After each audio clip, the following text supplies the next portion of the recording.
Let's talk the transfer roundup then, guys. It's the last time it's going to be on a Monday. After coming into next week, we're doing a Premier League, well, the weekend roundups back onto football again. Now that football starting again on this Friday against United against Fulham. Obviously, we've had some games this weekend, but yeah, we're doing our weekend roundup starting again next Monday. So the transfer series is going to move to Wednesdays, which will be a bit fun for us to talk about there. But yeah.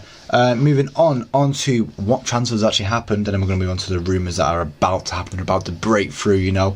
With Fulham moving to West Ham for 27 million.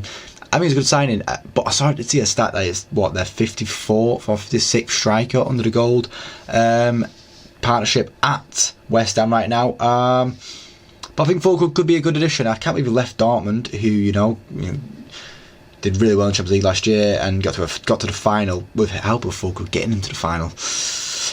It's weird that they can go for only 27 million. We'll see what we can do in a West Ham shirt. Obviously, West Ham going to be a massive change to how they were playing last year under Moyes. Now under Lopetegui, it's going to be a massive change from going on to Europe now. I think last week we didn't speak too much about Europe, but there's been some big transfers happening in Europe with Neves going to PSG for 60 million. That deal's finally gone through. And now they're stuck with an Agate that they're asking too much money for because they're trying to make money back that we ain't going to give him now. Xavi Simons has gone the other way. Well, not gone away. He's left the club and gone to Leipzig on loan again. Not a permanent transfer like it should be. I think if he's going to get loaned out and again and again and again, and not get used by the PSG. I don't know why PSG don't want to use him. He's shown he's a good footballer, and PSG have shown they need a player like that in the midfield, but yet they avoid him. Gideon Rodriguez has gone to West Ham for free from Real Betis. It's an alright transfer. It's not a necessary transfer, I don't think, but it depends on how Lopetegui wants to play. We're going to see a different West Ham team, as I said, this year, and Gideon Rodriguez is going to be a big part of that in the DM role, maybe. Newcastle making another strange move in the market. Osula, they've signed for 15 million. Newcastle's business this window has been a bit strange to me. I feel they should move for a star, but they're not going for any stars. They're going for maybe like low ball players, and it's are they going to lowball the season potentially? Is Eddie Howe going to face his fears and maybe lose his job this year because they're just not making the right transfers? I don't think, especially with the injuries that they had last year. The signings that I'm seeing them bring in just aren't it. I feel like they do need a Madueke somewhat up front, and Madueke is slowly getting pushed out of that Chelsea team because Chelsea went adding players after player after player. And another player they had is Anel Simeo, who did sign for 50 million, and they've now got I think it's 46 professional footballers in the club. Why? Who needs that many?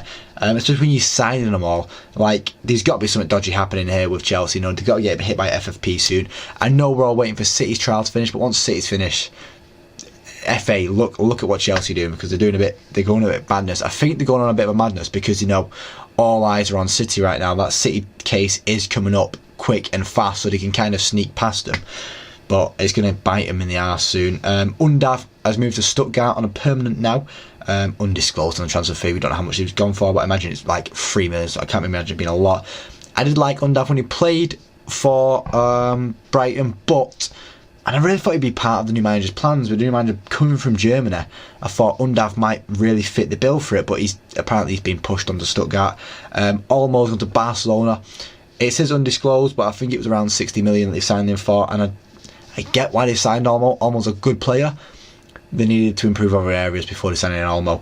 But Olmo's gone to Barcelona. It's a move that Lamasi's lost wonder, and he's now back. Solanke has made a big move, though, the biggest move of the week, for 65 million going to Spurs. Spurs needed a striker. He's the Kane replacement, and I think he suits the bill as well, and I think he can really crack on and get some goals there.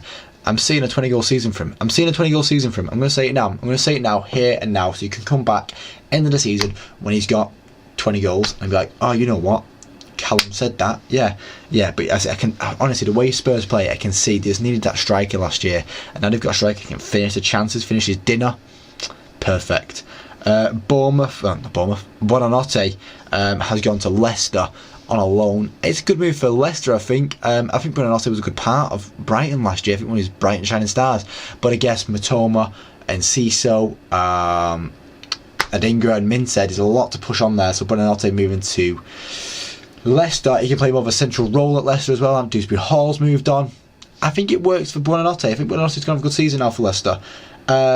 Chelsea doing some mad business this week because without even a link on Friday, they got linked to Neto and they've now signed Neto for 45 million. It's a good transfer. But once again, did they need to add this many players to the squad? I said there's something dodgy going on. They had Palmer, Madueke, Mudryk, and Nkunku. They had a lot of Sterling. They have a lot of wingers already, and they've added another winger into the mix now. It's going to get a bit tough for anyone to manage that team now. It's going to get a bit shaky for all the players at the club. And it's going to be a bit worrying for them too, in terms of their development, because they're all young players, all fighting for a place in the team. They're not all going to make it. There's only 11 spots in the pitch, and I tell you now, you can't play all wingers. Todibo as well has moved to West Ham for a 40 million price tag. I think it's a good move for him. United tried signing him for 40 million. We got 12 million how to do that because it's interchange between clubs. But it can be sold to West Ham for the exact same price. That's great, UEFA. That's well smart, you know. But you know, Savini's moving to City for 30 million. Get out of here! Get out of here! Why are you hating on us? I just don't like it. But in terms of the rumours now, we're on to the rumours. And I say rumours. They might have even happened by the time this video comes out. I'm recording this video 14 hours before the video comes out. In that 14 hours, half of these may have gone through. Most of these are going to happen today. De Ligt and Mazraoui to United is going to happen today or tomorrow. We know the announcement's coming out. They're coming to Manchester today. So we'll wait and see what happens there. De Ligt and Mazraoui to United. I like De Ligt coming. Mazraoui, I'm coming to terms with. I understand why we're doing it. He can play right back, he can play left back, and we need that with like Dalot can play both as well. And we can have interchanging fullbacks, which Ten Hag kind of wants. We've seen it with Wan-Bissaka and Dalot, but it seems a bit shaky on the left side. When we do it, I think Mazraoui will be starting at left back and Dalot at right back, whilst Luke Shaw is injured, because he's always injured right now. And then De Ligt, we needed De Ligt. We needed De Ligt 4 years ago. We needed De Ligt 6 years ago when we beat him in that Europa League final. But we've got him now. We're going to get him, and I'm very happy with it. Alvarez going to Atletico for an astonishing fee. I think it's 75 million with 20 million plus in add-ons. And people going, oh my god, where have they got? Oh, City doing, you know. No, I think that's how much Alvarez is worth. And I think it's a great move for Alvarez as well. He adds to that, to the lineage of the class of Atletico strikers. They've had some real class strikers over the past 15 years. And Alvarez is helping continue that. He's the Morata replacement. Is a big step up from Morata, I'll tell you that now. Gallagher's also going to Atletico Madrid. But currently they're discussing whether to add Felix into the clause to make a straight swap for Gallagher for Felix, which might be interesting. I do not think Chelsea need João Felix. I really do not. Felix getting linked with Villa. I beg he goes to Villa instead. I want to see João Felix in a Villa shirt. That's what I want to see. I think that'll be magnifique. Wan-Bissaka going to West Ham. It talks about Mazraoui coming to United. We need to move on right back, and Wan-Bissaka's the one that's moving on. It is heartbreaking. I do like Wan-Bissaka. I've got a Wan-Bissaka shirt somewhere. It might be on the wall. No, it's not on the wall yet. But I have a Wan-Bissaka shirt because I do really like Wan-Bissaka. I like the way he plays. People are like, oh, Wan-Bissaka's not technically gifted enough. He is. Watch Wan-Bissaka and you'll understand. Wan-Bissaka can play football.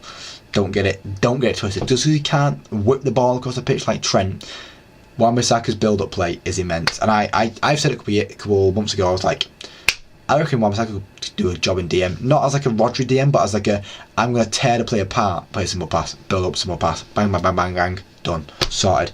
Carvalho was Brentford. I think it's a good move for Carvalho. I think it's a good move for Brentford. I think Brentford needed a player like Carvalho.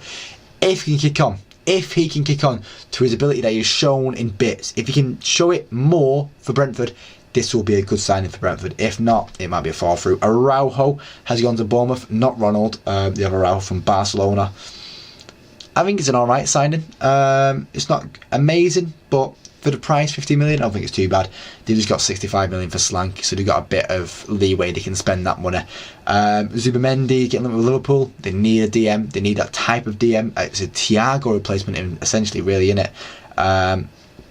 And Zubimendi will do a very good job in that role for Arne Slot's team. And then finally, we're going to end on a bit of international talk again with Maximilian Bayer. Something that I quite like. This is FM days. This is why I like Bayer. That's why I've singled this one out. Moving to Dortmund to replace Füllkrug.